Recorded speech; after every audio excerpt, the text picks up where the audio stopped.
this is SD Parmar and again you all are welcome to my YouTube channel Let's Biofide.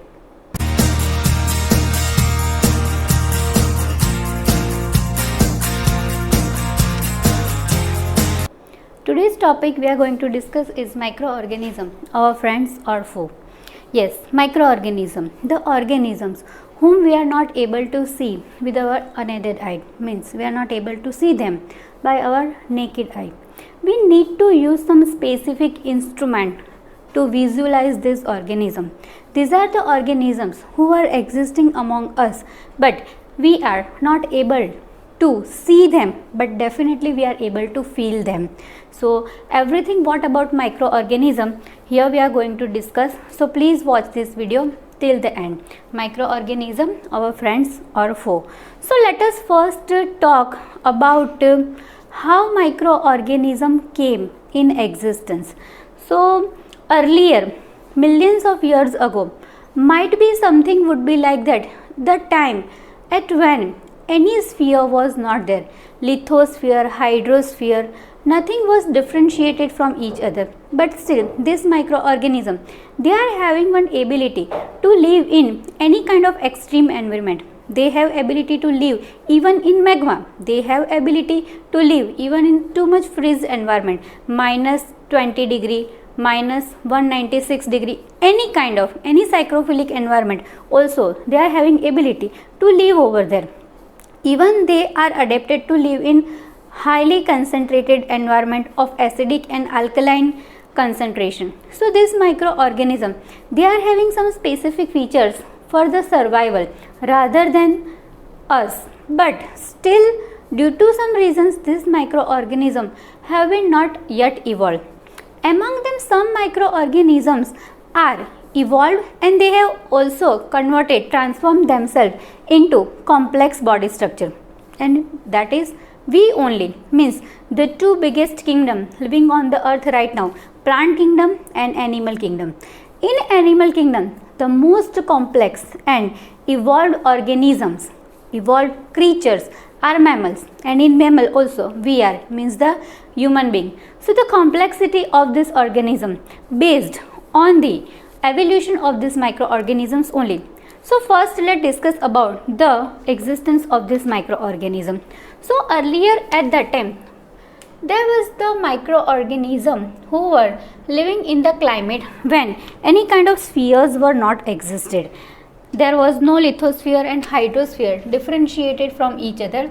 Biologists say something like this, and this microorganism definitely they were unicellular, means they were made up of one cell only, and due to some reason when microbiologists studied about this unicellular or microorganism, they found that these unicellular organisms were of two types. One organisms who were like the bunch of grapes, whether the other organisms unicellular only, they were in form of short rods. These short rods could be single or they could be in chain or they could be in a group of 4 or group of 3s.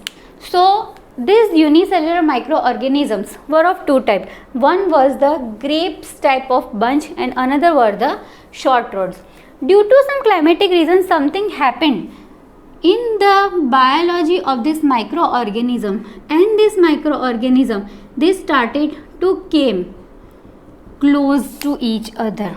They started to close to each other and they started to form a multicellular complex. But might be due to some reason there was so much complexity for the closeness of this bunch and this bunch, means the closeness of these two different microorganisms, and there this attempt was not successful. Then after again microorganism tried to come closer, but this time this microorganism they were making multicellular complex of their own speciation type of microorganism, means the bacteria who were like the bunch of grapes, they only came close, and the bacteria or the microorganism who were in a chain form or short rods, they came closer.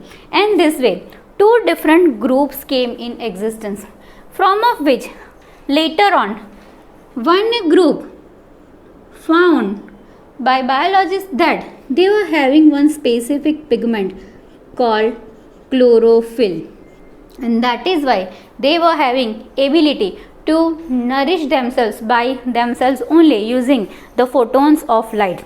Means the microorganisms who were having chlorophyll, they were having ability to photosynthesize, and that is why these microorganisms later on evolved as the plant kingdom. Whether the microorganisms who were not having this green pigment, they were heterotrophs and they were dependent on this kingdom for the mode of the nutrition, and they later on evolved as animal kingdom, both chordates, non-chordates, as well as other heterotrophs, fungi, as well as protozoa, and no doubt we must consider themselves also these microorganisms. Now these microorganisms are of different type. So first, this is the history of microorganism or history of our own evolution from microorganism. Now we will see the types of microorganisms based on their cellular organization. So let's talk about the cellular level organization. Cellular level organization means the cell. So many times we have been learning that the cell is a basic unit of life. But why do we say so? The cell is a basic unit of life. So the cell, we know that so many cells together, they will form a tissue, and tissues together, they will form organs, and organs together will form a body, or we call a system. Means the body is made up of so many systems like digestive system, respiratory system, nervous system, reproductive system. So many systems are there, and all the systems make the body, or systems itself we call the body. Means the body of any organism, we call them organism. But here again there is one question. The cell is a basic unit of life, but this cell itself also made up of something. There is a something who is responsible for the composition of this cell. So what are those things? Because of them the cell has been made up, or as a raw material, the things which have been used for the construction of the cell. So the cell is actually made up of the organic matter. Means them we also call the biomolecules. In other words, we call them biomolecules. Let me take a very simple example. Like if I take the example of starch, or rather than starch, if I take the example of cellulose, which will be very much easy for you to understand. The cellulose, the plant cell wall is made up of cellulose. Now what is this cellulose? So in class 11 in biomolecule chapters, you people have been learnt that cellulose is a polysaccharide. Saccharides means the carbohydrate. So carbohydrate is nothing else but a biomolecule. Means cellulose is made up of so many monomers of monosaccharide. And which is this monosaccharide? This monosaccharide is glucose, the simplest sugar. This glucose, the common formula is C6H12O6. Now this glucose is made up of hydrates of carbon along with hydrogen and oxygen. Means the glucose is made up of carbon, hydrogen and oxygen atoms. So this carbon, hydrogen and oxygen atoms themselves, the carbon, hydrogen and oxygen atoms themselves, what are those?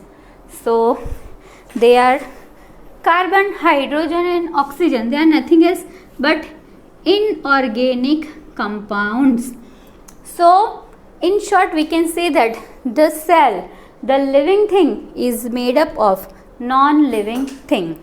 Now this cell, which is the living thing, now which type of cells are there? Again we are going in the history of the microorganism only.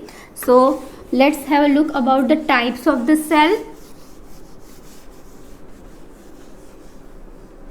The cell, we have been learning like the cells are of two type, prokaryotics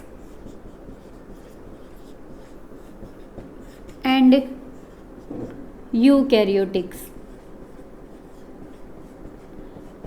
in which the meaning we term like this. Pro means primitive or non well developed, and karyon, that is nucleus, means here it's not well developed nucleus. Whether eukaryotics, you itself means true, or well means well developed karyon, well developed nucleus. But if I say there is a third kind of cell also exists among us, and that is eukaryote. Akaryotic, karyotic itself nucleus a माने deleted, absent, means the cell is absent. Then how can we pronounce them cell? How can we recognize them as a cell? So again that is a topic of debate for biologists.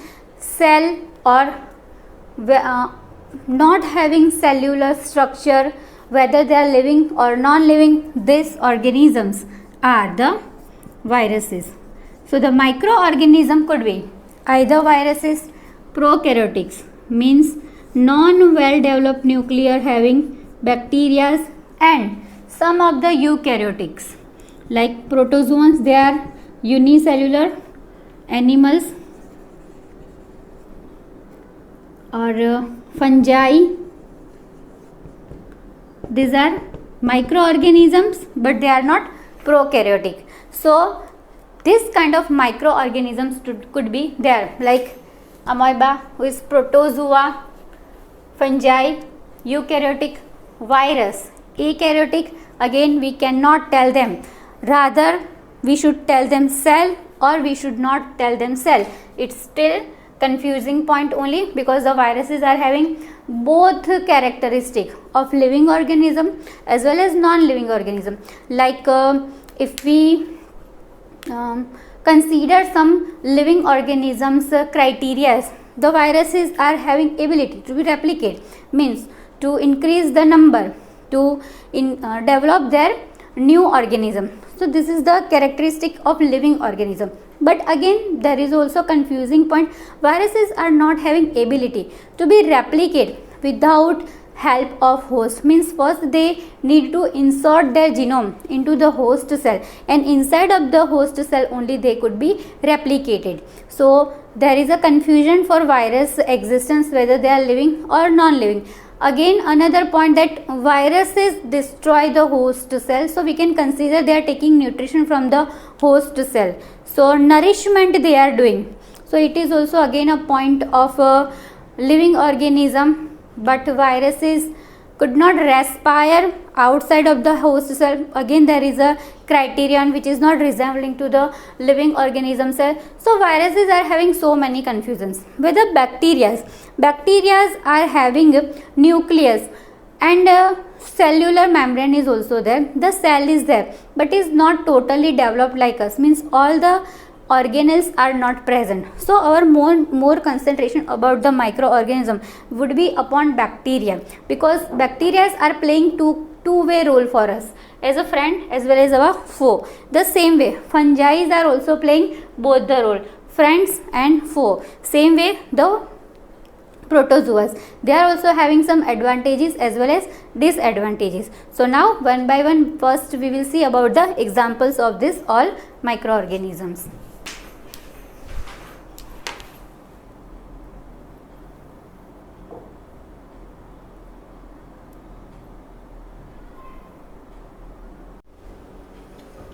So bacteria. As we have discussed that bacteria were the primitive cells, means non-well developed nucleus organisms. Now here, before starting anything else about bacteria, we must understand about the staining technique of bacteria. There was a scientist named Hans Christian Gram who had it out for the identification technique for bacterial, and this identification technique was based on the staining capability of bacteria.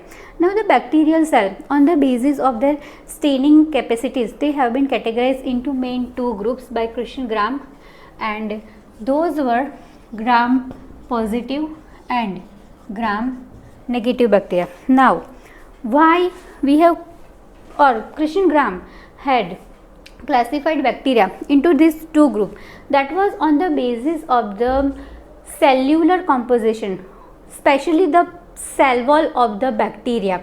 And Christian Gram had studied around 30,000 of bacterial species, among of what he came at conclusion with two specific bacterial species. What he studied was Streptococcus pneumoniae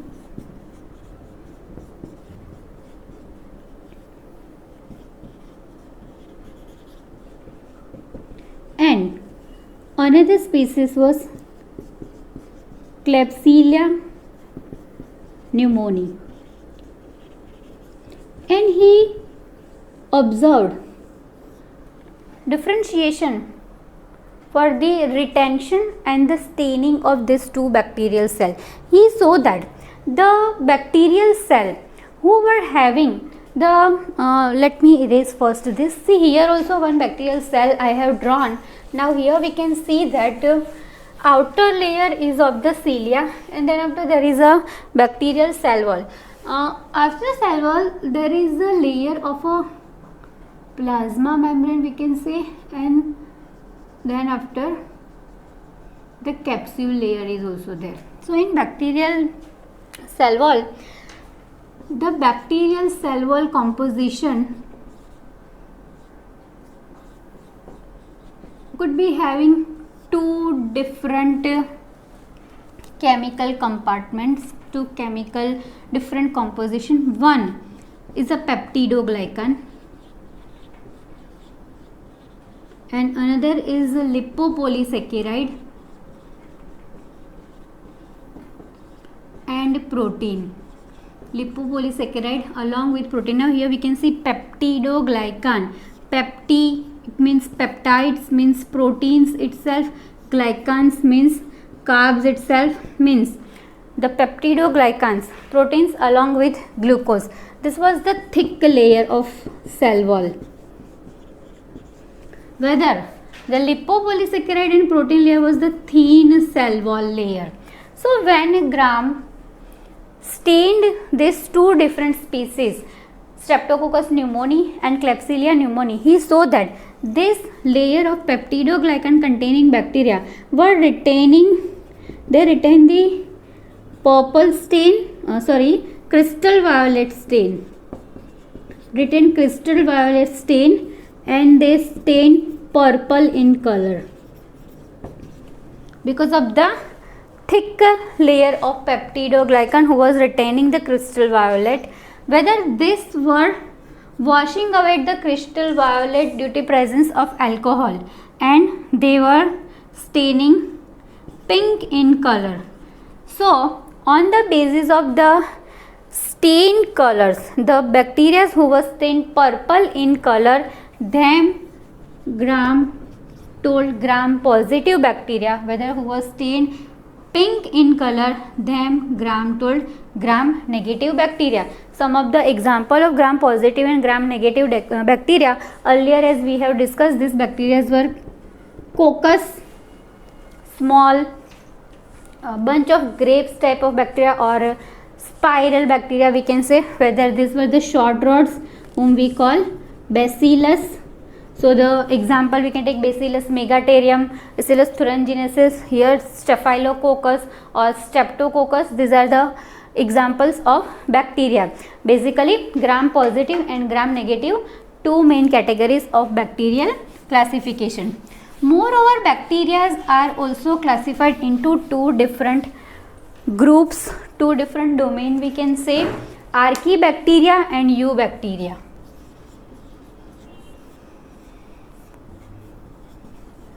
Sorry for the spelling mistakes. Archaebacteria and sorry, not eukaryotic, eubacteria. So eu means true. We know that Archaebacteria were the primitive bacteria, where they are the well developed true bacteria. Archaebacteria was the primitive bacteria. They were not having cell wall. They were living into harsh habitat, and that is why they had again classified into halophiles like methanogens, who were having ability to live in marshy areas. So we call them methanogens, means they are having ability to live into extreme environment only. In the beginning only I had told you that bacteria are the organism who can live anywhere into extreme environment also. So on the basis of their adaptation, they have been classified into methanogens, and another is thermoacidophiles,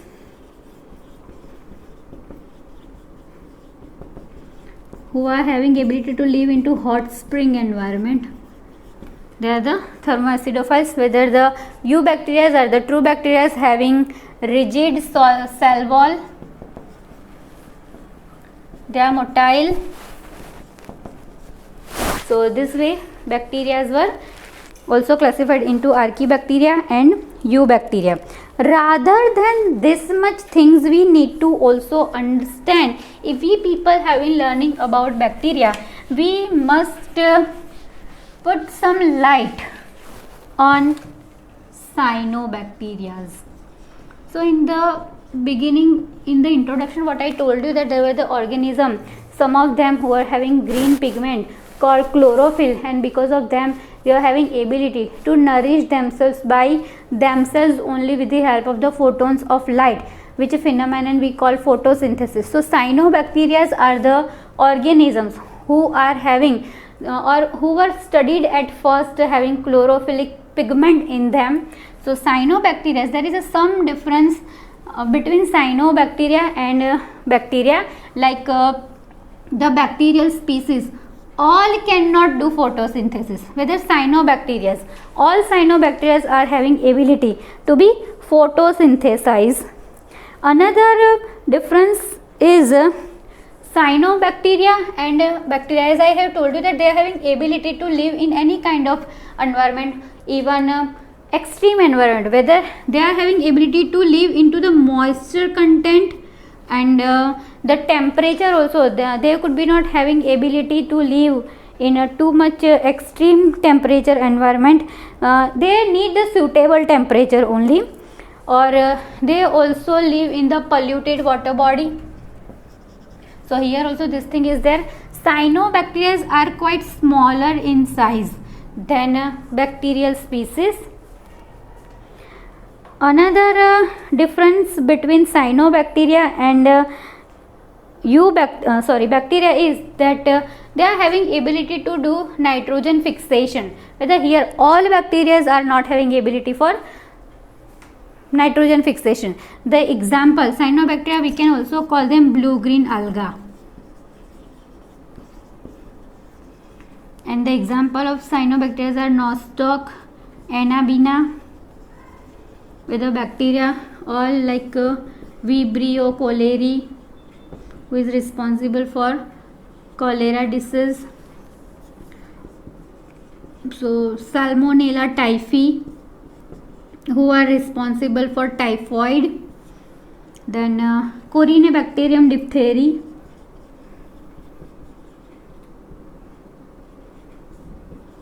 who is responsible for diphtheria. Bacillus megaterium,